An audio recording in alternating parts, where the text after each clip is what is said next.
Okay, you can see the green O-ring right there, and then the other bigger O-ring is gonna go right there.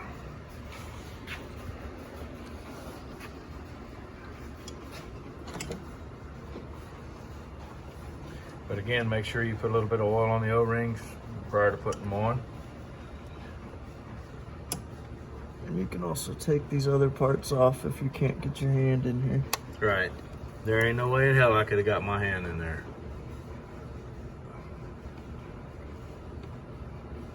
Oh. There we go. Okay. Can't really see what he's doing. There we go. You can see the, yep. You can see the O-ring back there. Yep. I'm trying to get out of his way so he can put it back together. It needs to go down a little bit, looks like. Yeah. You want to tighten those other ones up before you get that in the way? Or can you get to them with it in the way? Or with it bolted up? So, what I'm probably gonna do is run the pin through there. Looks like you need that other bolt.